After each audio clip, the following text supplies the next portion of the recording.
So let's get started here a little bit.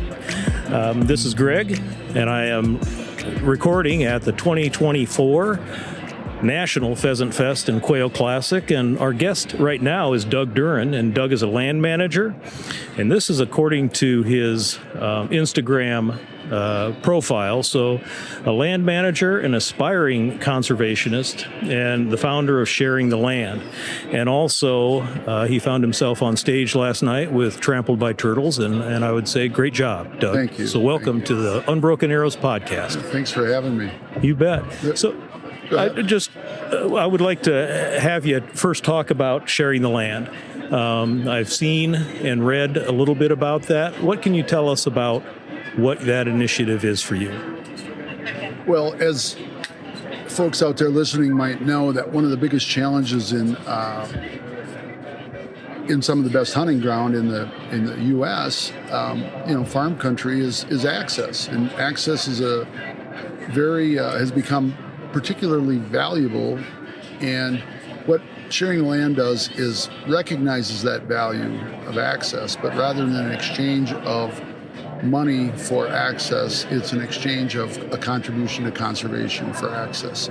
So access seekers come to our website, they fill out a conservation resume, and in that they tell us about themselves and what their background is in conservation, or if they have none whatsoever, and then sort of what they aspire to. It's like a regular resume, right? People try to put their best foot forward. And then on the other hand, we have landowners who sign up and who are willing to share some access to their property in exchange for a contribution to conservation. In the purest sense, it's a contribution to conservation. But what most landowners are interested in is getting help with projects around their property. Sure. What type of projects are we talking about? Well, all sorts of things. Some of them are non-conservation, but conservation projects necessarily. So it might be just helping out with chores around the farm. I've got some folks coming to help me clean the barn here soon. They're not aware of that yet, so no names then, some of right? some of them we call it a cohort, our cohort of folks. It's one of the things so stuff like that's that simple. I had actually one of my guys has some masonry skills. He helped us with the fixing the old stone wall of the barn. But a lot of what we're doing is conservation-based projects, limbing and thinning or timber stand improvement. Okay. We've done some prairie burns. I'm just talking about my place. Sure. Some of the other landowners have had tree planting, shrub planting, removal of old fencing, invasive species control. So all these things that I'll be talking about over here on the habitat stage, that landowners are signing up to get that work done. And when they do that, now they need to get somebody to do it, or they need to do it themselves. So through that work, that cooperation, a landowner kind of understands there's an opportunity to build a relationship between that landowner and that access seeker. Sure. And it's as old as time, right? It's a bartering system at the end of the day. It's a bartering system. We're just a place where people can meet to do that, and then we provide some of the information that they need, and frequently ask questions and agreements and some ideas about how to go about it. Okay. How many properties have you connected people with in the Sharing the Land? We have 30 properties in, I said 8, I think, when you and I were talking. Yep. It's actually 9 different states. Okay, 9. So we have 30 properties in 9 different states. And the difficult thing is, as you might imagine, we have more demand than we have supply. Oh, sure. And in some cases, we have properties in a place where we don't have access seekers. And so those are the logistical, kind of things that come up. But we have over 1,000 conservation resumes, so 30 properties, 1,000 people. You can, and I think that's indicative of what's happening in access and the demand for access, right? Sure. Is that you've got 1,000 people who are willing to contribute to conservation and do some work for a landowner for that opportunity. They're not knocking on the door and saying, "Hey, can I come hunt on your land?" They're there to contribute, to help. Right. And it's a more full experience for everybody too. So, to go back to the original question, 30 properties in 9 different states, and we're sure looking for more. Okay. Now, I'm assuming that the habitat work and the conservation work impacts a variety of game. So we're here at Pheasant Fest and Quail Classic. So are some of those properties looking to improve the habitat for pheasants, quail, deer, I'm assuming, depending upon what of those 9 states. I don't know if there's elk on any of those properties, if there's any in those region or not, but what are the different animals then that are impacted by these projects? Philosophically, from a conservation standpoint, I am most interested in habitat improvement projects for the entire biotic community. Okay.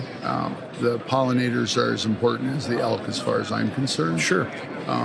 But we do like to find those connections, like if people are particularly interested in pheasant hunting. Well, I mean, the truth of the matter is good pheasant habitat can be good pollinator habitat, can be small game habitat, can be good deer habitat.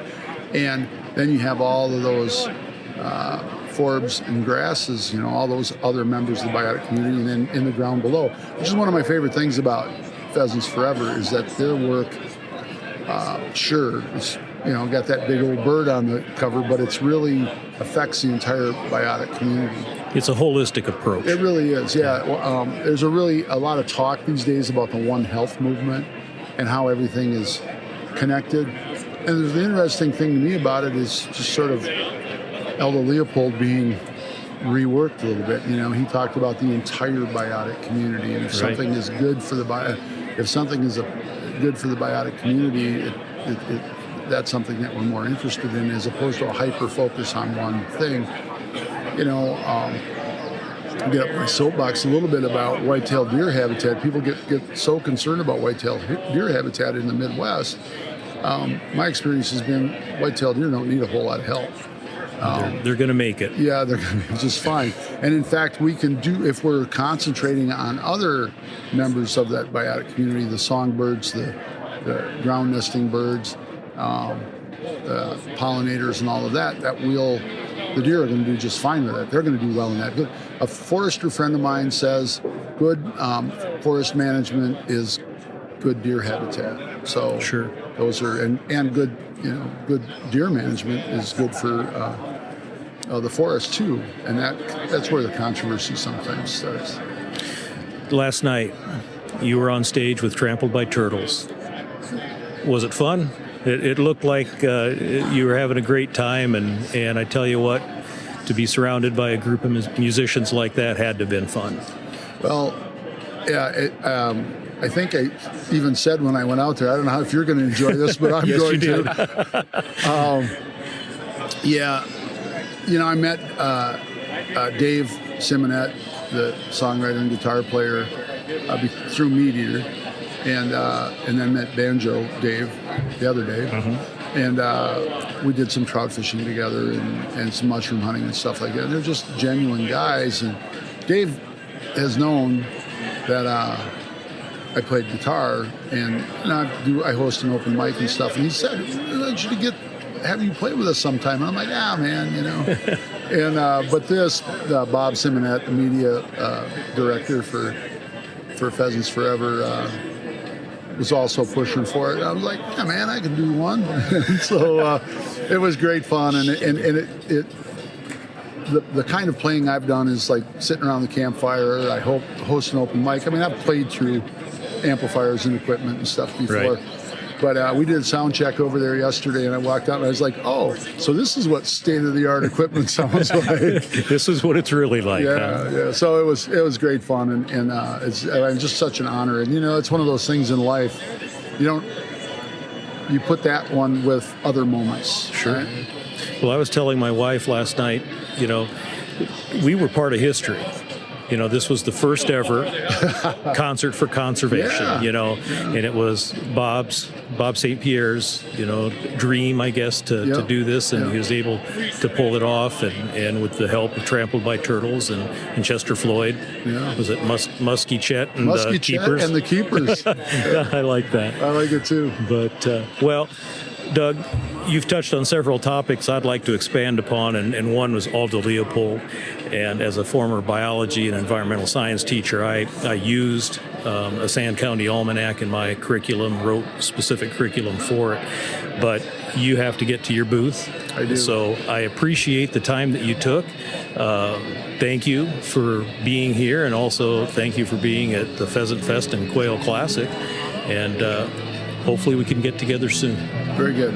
Thanks for having me. You bet. Thanks, Doug.